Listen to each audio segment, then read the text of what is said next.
নমস্কাৰ বন্ধু-বান্ধৱীসকল, এই ভিডিঅ'টো সম্পূৰ্ণকৈ যিসকলে অসম পুলিচৰ ABOB ৬৬২ পদৰ ৰিটেন টেষ্টৰ কাৰণে ৰৈ আছা, তোমালোকৰ কাৰণে বহুতেই ভাল খবৰ আহিছে। ৰিটেন টেষ্টৰ কাৰণে এটা বহুতেই ভাল খবৰ আহিছে। নটিচ এখন প্ৰকাশ পাইছে। তোমালোকৰ নটিচখনত কি উল্লেখ কৰা আছে তোমালোকে সকলোখিনি জানিব পাৰিবা। সকলোখিনি জানিবলৈ ভিডিঅ'টো স্কিপ নকৰি শেষলৈকে চাই থাকিবা।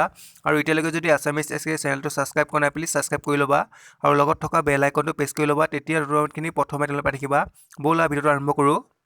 এইখনে হৈছে নটিচখন। ইয়াত উল্লেখ কৰিছে office of the chairman state level police recruitment board Assam Rehabari Guwahati. আৰু এই নটিচখন প্ৰকাশ পাইছে 09/11/2021 নৱেম্বৰ 9 তাৰিখে এই নটিচখন প্ৰকাশ পাইছে। আৰু ইয়াত উল্লেখ কৰিছে the question paper for written exam will be in the following language. 1 নম্বৰত উল্লেখ কৰিছে English/ Assamese/ Bodo for BTR range Baksa, Chirang, Kokrajhar and Udalguri. যিসকল বাক্সা, চিৰাং, কোকৰাঝাৰ আৰু ওদালগুৰি ডিষ্ট্ৰিক্টৰ ল'ৰা ছোৱালী আছা, তোমালোকৰ ৰিটেন এক্সামত 3টা লেংগুৱেজত পেপাৰ আহিব।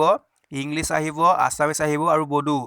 আৰু 2 নম্বৰত উল্লেখ কৰিছে English, Assamese, Bengali for southern range district Cachar, Hailakandi, Karimganj আৰু ডিমা হাছাও।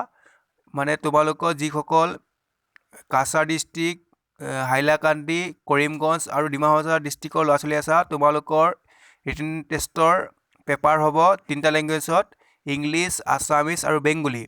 আৰু 3 নম্বৰ উল্লেখ কৰিছে English, Assamese for rest of district of the state. আৰু বাকী যিকেইখন ডিষ্ট্ৰিক্ট আছা, তোমালোকৰ ইংলিছ আৰু আছামিজ এই 2টা লেংগুৱেজত তোমালোকৰ প্ৰশ্ন পেপাৰ মানে আহিব। তোমালোকৰ কাৰণে বহুতেই ভাল খবৰ। আৰু তোমালোকে ৰিটেন টেষ্টৰ কাৰণে যিসকলে প্ৰিপেৰেশ্যন কৰা তোমালোকে প্ৰিপেৰেশ্যন কৰা, অতি সোনকালে তোমালোকৰ ৰিটেন টেষ্ট হ'ব। ভিডিঅ'টো ইমানখিনি আছিল। ধন্যবাদ। নেক্সট ভিডিঅ'ত লগ পাম।